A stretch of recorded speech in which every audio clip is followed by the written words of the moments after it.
Fire alarm systems are designed to alert us to an emergency so that we can take action to protect ourselves, staff, and the general public.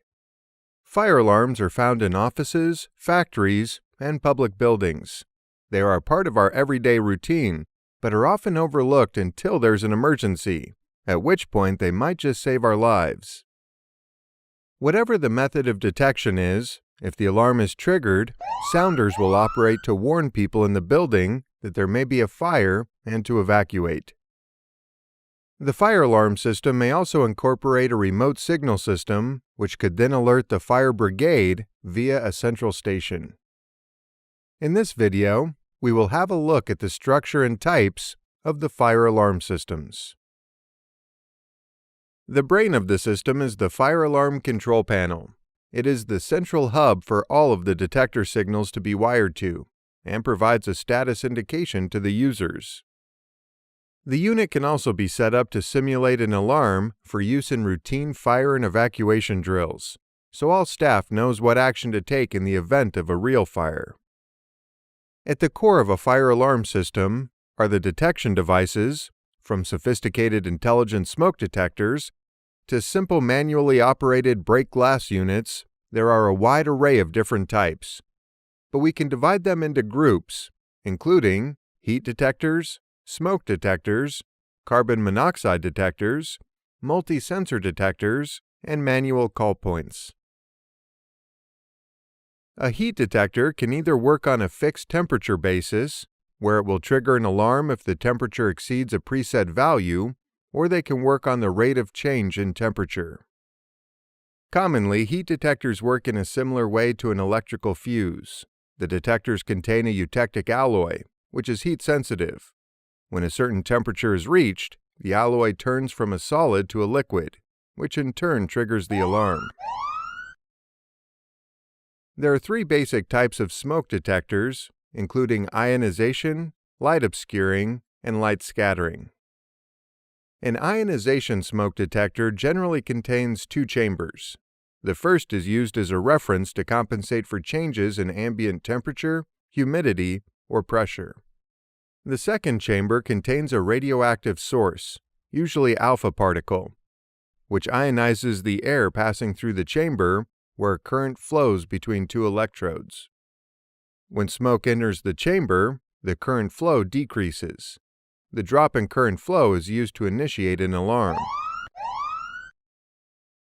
The light scattering smoke detector operates on the Tyndall effect.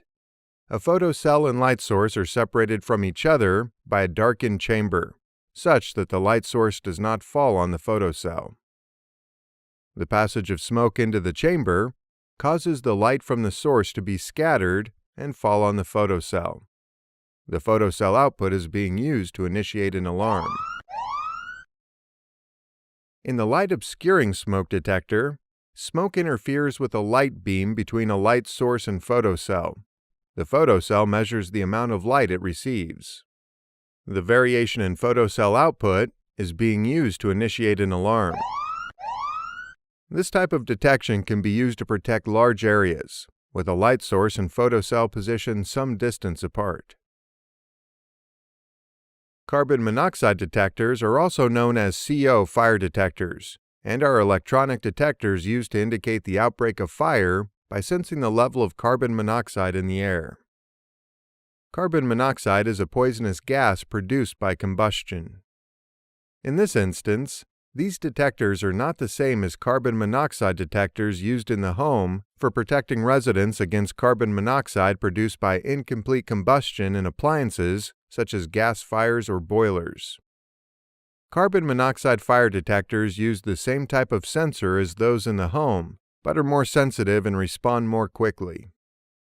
Carbon monoxide detectors have an electrochemical cell, which senses carbon monoxide, but not smoke or any other combustion products. The multi-sensor detectors combine inputs from both optical and heat sensors and process them using a sophisticated algorithm built into the detector circuitry. When pulled by the control panel, the detector returns a value based on the combined responses from both the optical and heat sensors. They are designed to be sensitive to a wide range of fires. A manual call point or break glass call point is a device which enables personnel to raise the alarm by breaking the frangible element on the fascia. This then triggers the alarm. Fire alarm systems can be broken down into four main types: conventional, addressable, intelligent fire systems, and wireless systems. Let's spend some time considering each. In a conventional fire alarm system, physical cabling is used to interconnect several call points and detectors, the signals from which are wired back to the main control unit. Call points and detectors are arranged in zones to simplify locating the cause of the alarm. This is important for both the fire brigade and general building management. Each zone is indicated at the fire alarm control panel either with an indicator lamp, a text display, or in some cases both.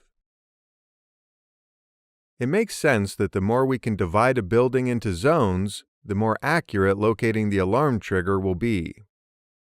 The control panel is wired to a minimum of 2 sounder circuits, which could contain bells, electronic sounders, or other audible devices.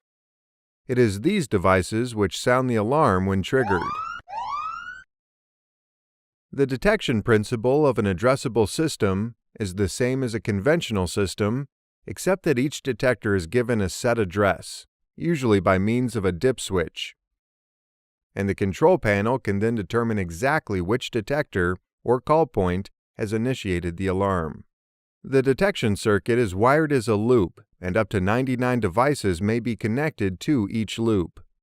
It is common for the loop to be fitted with loop isolation modules, so that the loop is sectioned in order to ensure that a short circuit or single fault will only cause the loss of a small part of the system, allowing the rest of the system to function normally. In the previous two systems, the conventional system and the addressable system, the detectors are not considered intelligent, as they can only give output signals representing the value of detected phenomena. It is left up to the control unit to decide whether there is a fire, fault, pre-alarm, or other.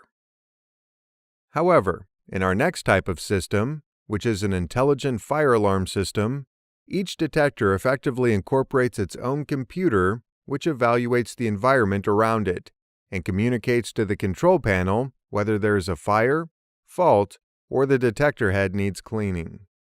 Essentially, intelligent systems are far more complex and incorporate far more facilities than conventional or addressable systems. Their primary purpose is to help prevent the occurrence of false alarms. Intelligent fire alarm systems are available in 2, 4, and 8-loop versions, which means large premises can be monitored from one single panel. The final type of system we will consider is the wireless fire alarm system. These are an effective alternative to traditional wired fire alarm systems for all applications. They utilize secure license-free radio communications to interconnect the sensors and devices with the controllers. It is a simple concept, which provides many unique benefits and is a full intelligent fire detection system without the need for cabling. In this video, we have learned that fire alarm systems are fitted in many buildings we encounter every day, and that they are used to warn people within the building of an emergency fire-related situation. We discussed the main types of detectors: heat detectors, smoke detectors, carbon monoxide detectors, multi-sensor detectors, and manual call points. And finally, we looked at the different types of fire alarm systems: conventional, addressable, intelligent fire systems, and wireless systems. We hope you enjoyed this short introduction to fire alarm systems